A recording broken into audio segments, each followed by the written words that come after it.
দার্জিলিংয়ে এখন অতটাও ঠান্ডা পড়েনি যতটা আমার ঠান্ডা লাগছিল। আসলে আমি একটু বেশি শীতকাতুরে, তাই যখন এইটুকু ঠান্ডাতেই আমার এত বেশি ঠান্ডা লাগছে, আমি না বারবার ওখানে গিয়ে হয় মোমো নাহলে থুকপা খাচ্ছিলাম। তবে ওদের পাহাড়ি থুকপাগুলো আমার একদমই ভালো লাগছিল না। আসলে আমি যেমন কলকাতায় থুকপা খাই সেরকম কিন্তু ওখানের থুকপাগুলো একদমই নয়। তাই আমি চাইছিলাম যে আশেপাশে কোনো একটা নেপালি রেস্টুরেন্ট খুঁজে সেখানকার থুকপাটা ট্রাই করতে, আর গিয়েই ম্যালের কাছেই পেয়ে গেলাম এরকম একটা দারুণ নেপালি রেস্টুরেন্ট। আর আমার জন্য গিয়েই অর্ডার করেছিলাম এই চিকেন মোথুকটা। যেহেতু কদিন আগে আমি চিকেন গেথুক স্যুপটা ট্রাই করেছি, তাই এবার ইচ্ছে ছিল মোথুকটা ট্রাই করব। এসো এবার তোমাদের ছোট্ট করে এক্সপ্লেন করে দিই এই মোথুক জিনিসটা কি। মোথুক ব্যাপারটা হলো থুকপা আর মোমোর কম্বিনেশন করা একটা ফুড।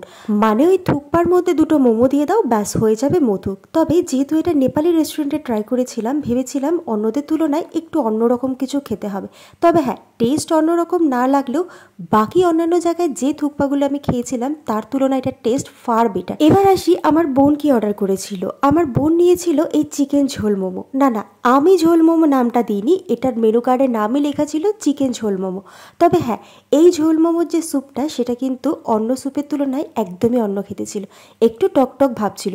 আমি খেয়ে যতটা বুঝলাম এটা হয় লেমন জেস্ট বা লেমন গ্রাস দিয়ে তৈরি করা হয়েছে। আমরা খাবার নিয়ে এটা ওটা এক্সপেরিমেন্ট করলেও আমার মামা কিন্তু খাবারের দিক থেকে একদম সেফ জোনে থাকছিল, কারণ আমরা ঘুরতে গেছি, একদম সেখানে গিয়ে পেট খারাপ করলে চলবে না।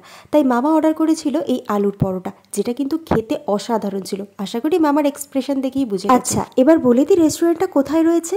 দার্জিলিংয়ের ম্যাল রোড থেকে জাকির হোসেন রোড ধরে সামান্য একটু এগোতেই ডান হাতে টিবেটিয়ান ফুড বলে একটা ছোট্ট পোস্টার দেখতে পাবে। ডান হাতের ওই সিঁড়িটা দিয়েই উপরে উঠে আসলে দেখতে পাবে এই ছোট্ট চিমচাম সাজানো গোছানো নেপালি রেস্টুরেন্টটা। আর এই কাকুটাই কিন্তু পুরো রেস্টুরেন্টটা দেখভাল করে।